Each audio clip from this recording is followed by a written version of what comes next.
नमस्कार मित्रों, भागवत चर्चा में एक बार फिर आप सबका स्वागत है।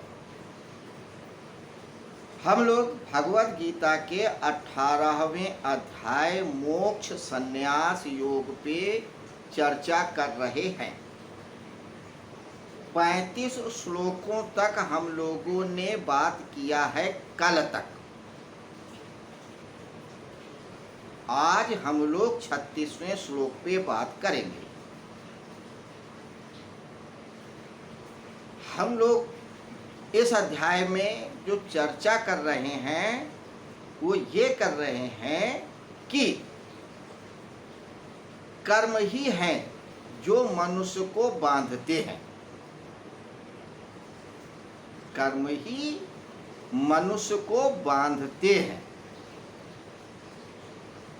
अगर कर्मों से छुटकारा मिल जाए तो मनुष्य मुक्त हो जाएगा, लेकिन कृष्ण ये कहते हैं कि कर्मों से तो छुटकारा मिल ही नहीं सकता।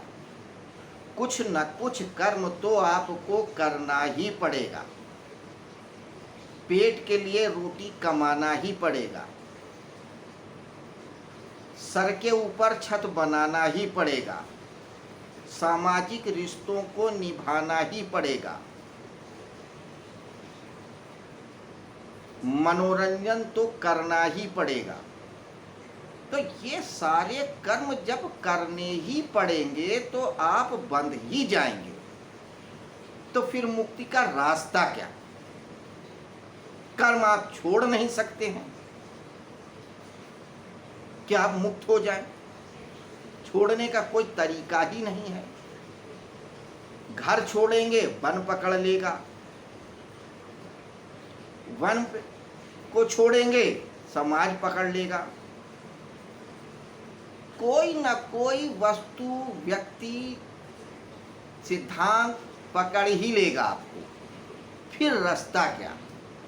उसी के लिए भगवान श्री कृष्ण ने कहा है कि कर्म तो आप त्याग नहीं सकते, इसलिए कर्म करने की जो इच्छा होती है, जो कामना होती है, उससे जो सुख पाने का भाव होता है उसको त्याग दो,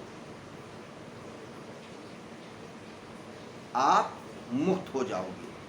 तो कर्म को मनुष्य क्यों करता है? कि उसको सुख मिले, चाहे शारीरिक हो, मानसिक हो, आत्मिक हो, आध्यात्मिक हो, कैसा भी हो।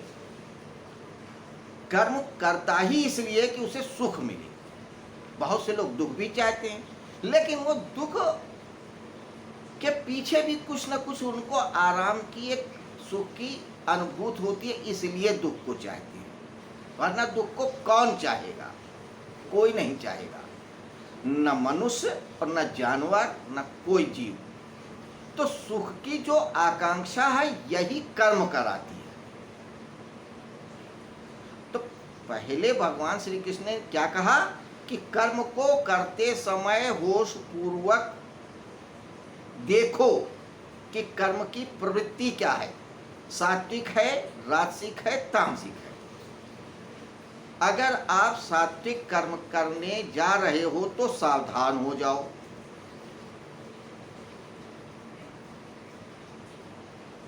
और दृष्टा भाव से देखो और समझ जाओ कि सात्विक कर्म है, इसे करना चाहिए। राजसिक कर्म है अगर, तो बिल्कुल अलर्ट होके वहीं रुक जाओ कि नहीं, अब नहीं बढ़ना है, क्योंकि अब खतरा है। राजसिक कर्म अगर करेंगे तो सुख हमको बांध लेगा, ये कर्म हमको बांध लेगा और हम फिर वही कर्म करेंगे। क्योंकि रज या राजसिक कर्म सुख देता है, कहीं ना कहीं आपको एक संतुष्टि देता है, एक आनंद की रस देता है, फिर आप उसके लपेटे में आ जाओगे। अगर तामसिक है तो आपके पास ये क्षमता ही नहीं होगी कि आप सही कर रहे हो या गलत कर रहे हो सोच भी पाओ, तो उसकी बात ही छोड़ दो। क्योंकि तामसिक प्रवृत्ति वाला अपनी निद्रा में इतना मस्त रहेगा, अपने घमंड में इतना चूर रहेगा, अपने अज्ञान में इतना लिप्त रहेगा कि वो क्या कर रहा है क्या नहीं कर रहा है उसे बोध ही नहीं होगा। जब तक कि कोई उसे जगाने वाला, उसको समझाने वाला, उसको मार के रास्ता दिखाने वाला न मिले तो वो नहीं समझ सकता। लेकिन राजसिक व्यक्ति समझ सकता है और अलर्ट हो सकता है। तो कर्म कैसे जाना जाए कि सात्विक है कि राजसिक है कि तामसिक है, उसको उन्होंने बताया भगवान श्री कृष्ण ने पिछले श्लोकों में, जिस पे हमने चर्चा किया 35वें, 34वें और 33वें श्लोकों में। अब आगे के जो 4 श्लोक हैं उसमें सुख को भी 3 प्रकार का बताया है। क्यों बताया अब समझ गए होंगे। क्योंकि कर्म मनुष्य इसलिए करता है कि उसे सुख चाहिए होता है किसी ना किसी रूप में। तो सुख भी तो 3 प्रकार का हो सकता है। जब कर्ता 3 प्रकार का है, कर्म 3 प्रकार का है, ज्ञान 3 प्रकार का है, तो कर्म से जो मिलने वाला रिजल्ट है वो भी 3 प्रकार का होगा और है भी। तो सात्विक, राजसिक, तामसिक सुख कैसे होते, उनकी क्या विशेषता होती है, उनके पहचानने के क्या तरीके हैं, इस पे बात हम करेंगे। आज हम 36वें श्लोक और 37वें श्लोक यानी 2 श्लोकों में सुख को समझेंगे कि सात्विक सुख क्या होता है। फिर 38वें और 39 श्लोक में राजसिक और तामसिक सुख को जानेंगे। तो आइए 36वें और 37वें श्लोक में सुख को देखें कि सात्विक सुख क्या होता है। समझिए संस्कृत में क्या कहते हैं भगवान श्री कृष्ण। सुखम त्विदानीम त्रिविधम शृणु मे भरतर्षभ अभ्यासाद्रात्मते यत्र दुखांतम चा निगच्छति यत तग्रे विस्मी परिणामे अमृतोपमम तत्सुखम सात्विकम प्रोक्तम आत्मबुद्धि प्रसादित। 2 श्लोक हैं। हम लोग रोज 1 श्लोक में करते हैं चर्चा, आज 2 श्लोकों पे करेंगे। वो इसलिए कि सुख के संदर्भ में जब हम विवेचन कर रहे हैं सात्विक सुख की, तो वह 2 श्लोकों में बात कही है भगवान श्री कृष्ण ने। एक पे बात पूरी नहीं हो रही। 2 श्लोक इसलिए भी लिए क्योंकि ये बहुत महत्वपूर्ण बात है कि सात्विक सुख को समझो। पहले सुख को समझो फिर सात्विक सुख को समझो। जैसे वहाँ कर्म कर्ता को समझ लिए, वैसे ही यहाँ सुख को भी समझना जरूरी है। क्योंकि कर्म तो बांधता है, लेकिन क्यों बांधता है, वो सुख की वजह से बांधता है। तो अगर हम समझ जाएं कि ये राजसिक सुख है तो अलर्ट हो जाएंगे, तामसिक है तो समझ ही नहीं रहेगी, सात्विक है तो कंटिन्यू करेंगे। इसलिए तो सुख को समझना है और सात्विक सुख को समझना है, इसलिए इतनी महत्वपूर्ण बात को 2 श्लोकों में कहा भगवान श्री कृष्ण ने।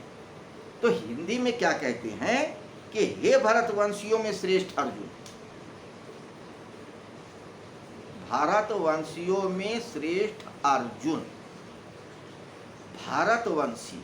तो यहाँ भारतवंशियों में श्रेष्ठ अर्जुन की बात नहीं कह रहे हैं, उनका कहने वाले सारे भारतवासियों। अगर हमने अर्जुन से कह दिया तो भारत के जितने नागरिक हैं उन सब के लिए भी कह दिया है।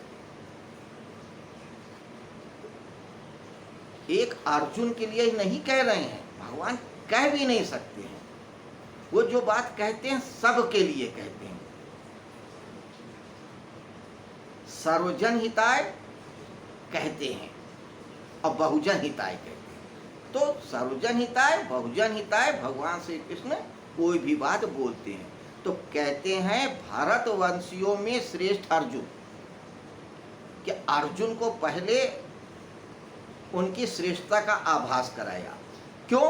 क्योंकि अर्जुन के मन में आ गया था कि यार मैं तो बड़ा पापी हूँ, अपने लोगों की हत्या करने के लिए उद्यत हूँ, जरा से राज के लिए मैं सबको मारने काटने के लिए तैयार हूँ। तो उनके अंदर से अपने श्रेष्ठ होने का भाव खत्म हो गया था, उसको फिर से रिवाइटलाइज कर रहे हैं, फिर से जीवित कर रहे हैं, फिर से उन्हें जगा रहे हैं कि तुम श्रेष्ठ हो अर्जुन, तुम साधारण व्यक्ति नहीं हो, तुम पूरे भारत के जितने भी वंश हैं उन सब में श्रेष्ठ हूँ। और इनडायरेक्ट में भारत के सभी व्यक्तियों को भी कह रहे हैं, कहते हैं हे भरतवंशियों में श्रेष्ठ अर्जुन, अब 3 प्रकार के सुख भी तू सुन। अब तू 3 प्रकार के सुख भी सुन, सुख भी सुन। क्यों? क्योंकि पहले कर्म को 3 प्रकार से बताया, कर्ता को 3 प्रकार का बताया, बुद्धि और धृत को 3 प्रकार का बताया, त्याग को 3 प्रकार का बताया, और बहुत सारी चीजें 3 प्रकार की बताई। तो कहते हैं अब तू सुख को भी सुन, क्योंकि अलर्ट हो जा। ये भी 3 प्रकार के होते हैं। क्या? जिसमें अभ्यास से रमण होता है और जिसमें दुखों का अंत हो जाता है, ऐसा वह परम विषयक बुद्धि की प्रसन्नता से पैदा होने वाला जो सुख अभ्यास से रमण होता है। रमण मतलब रमना, लगना, इन्फोज होना, कि जिसमें जिस कृत्य से या उसके रिपीटिशन से, अभ्यास का मतलब रिपीट करना, प्रैक्टिस करना, कि जिस क्रिया को बार बार करने से, अभ्यास करना मतलब बार बार करना, जिस कर्म को बार बार करने से दुखों का अंत हो जाता है और सुख मिलता है। एक तो आपके दुखों का अंत हो जाता है और सुख भी मिलता है। देखिए, दुख का अंत हो जाना एक बात, सुख मिल जाना दूसरी बात। कैसे? आप या किसी भी व्यक्ति को कोई बीमारी है, बीमारी ठीक हो गई तो आप सुखी हो गए, लेकिन ये सुख नकारात्मक है, क्योंकि आपके शरीर से एक नकारात्मक गई, इसलिए आप थोड़ा सुख है, लेकिन ये सुख नहीं है। सुखी इसलिए हुए क्योंकि बीमारी थी और चली गई। अब जिसके पास बीमारी ही नहीं है तो वो क्यों सुखी होगा? वो तो सुखी है ही है, अब वो और थोड़ी सुखी होगा। तो कुछ ऐसा कृत्य करने से जिससे उसको किसी और दुखों का अंत हो जाए, किसी भी प्रकार का, और उसको वो सुख मिले, दुख भी खत्म हो और सुख भी मिल जाए प्रैक्टिस करने से। वह परमात्म विषयक, तो वो परमात्मा के संदर्भ में ही हो सकता, किसी और सांसारिक विषय में नहीं हो सकता। सांसारिक विषय में अगर आपको कोई सुख मिलता है तो वो दुख में परिवर्तित होगा ही होगा। संसार का कोई भी सुख ऐसा नहीं है जो दुख लेके ना आता हो। सुख आएगा तो दुख पीछे लगा रहेगा, और दुख आएगा तो सुख पीछे लगा रहेगा। आपके घर में आप मेहमान आता है, आप खुश हो जाते हो, खुशी मिली कि भाई हमारे घर में मिलने आए हैं, मेरे परिचित हैं, मेरे प्रिय हैं। लेकिन अब वही प्रिय आपके घर में डेरा डाल ले, जाए ही न करें कहीं, तो वो सुख कुछ दिन बाद, कुछ देर बाद दुख में बदल जाएगा।